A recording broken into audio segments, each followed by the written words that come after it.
Greetings to you viewers. My name is Pastor Yvonne Chipindu. We are completing from our subject of giving. I hope you got one or two things there. Today we are talking about God as our source. Like I have mentioned earlier that your salary is not your source. So many people, they are more concerned with their salary. When they lose their jobs, they'll start crying. What am I gonna do? What am I gonna eat? Because they are taking their salary or their jobs as their source.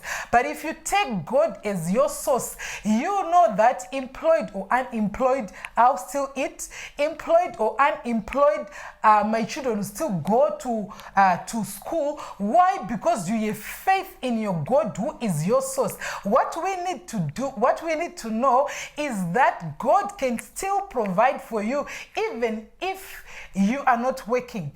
Even if you are working, He can still also provide for you. So we need to have faith in God as our source. Many, even women, they take their husbands as their source. If you go to the funerals, women will be crying because they believed in their husbands so much other than in God. They are crying not because they loved Him so much, but because what are they going to eat? Are the children going to school?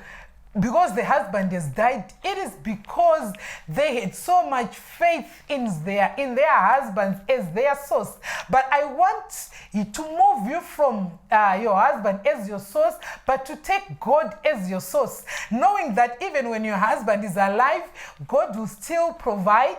When your husband is dead, He is still God and He's still gonna provide for you. Like I said, many, they believe in even in their jobs, even in their companies.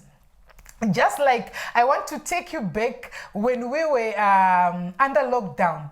What was happening? If your job was your source, we spent something like 6 months in our houses. We were locked down. How were you eating? It was because God is your source. So I want to open your eyes there. Some people, they have left worshiping God. Why? Because they are unemployed. Because they think they live because they are employed.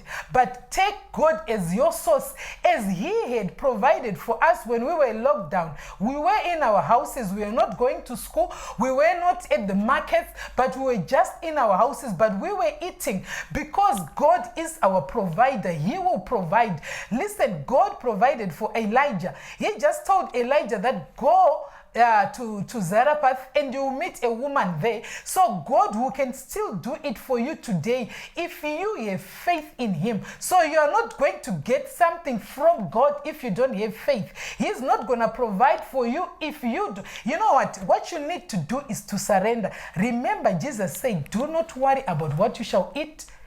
Because He said, even the birds, they don't go to work, but they are eating. He said, even look at the lilies.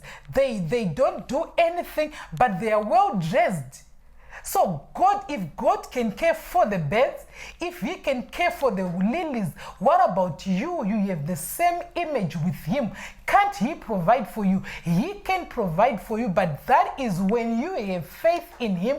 That is when you so believe that He is your source. So I just want to read for you, Acts chapter 2, we read it last week.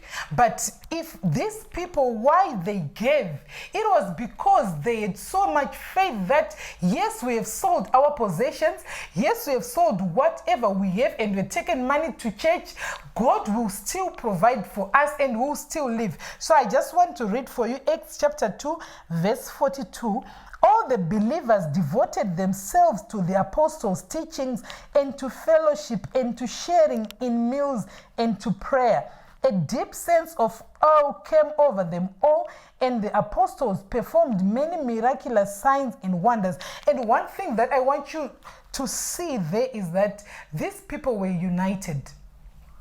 If we are united, we will stand.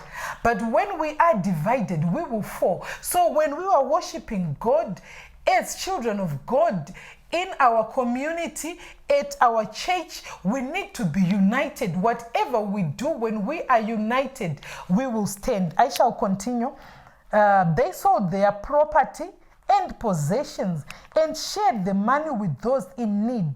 They worshipped together at the temple each day, met in homes for the Lord's Supper, and shared their meals with great joy and generosity. You know, many people, when they give grumbling. Jesus even said that when you give from the bottom of your heart. Don't give whilst you are grumbling, because when you give whilst you are grumbling, you are just like a hypocrite. You have done nothing in God's sight. So when you are giving, give when it is coming from the bottom of your heart. I shall continue all the while praising God and enjoying the goodwill of all the people. And each day the Lord added to their fellowship those who were being saved. And you know what? When we give, God will give us more. When these people gave all they had from the bottom of their heart, God increased in them. And if you continue to read, that's when you heard about Ananias and Sapphira. You know what these guys did? They were hypocrites. They sold what they had, and they left some surplus at their houses and took a part to the church. And the Holy Spirit saw that. So when you are giving, and remember what happened to them, they died. The Sapphira and Ananias, the husband and wife died because they lied to God. So whatever you do, God is saying you give coming from the bottom of your heart. Don't be like a hypocrite. Don't give grumbling. Even if you take your tithe, and whenever you are paying your tithe to church grumbling, God is not pleased with that. Go with your offering when you feel like, I want to do it to God. And even if you go to the scriptures, it says, faith without works is dead. So when I am giving, I need to go and give with my faith to God, so that God will be pleased with us. So till we meet again, stay blessed.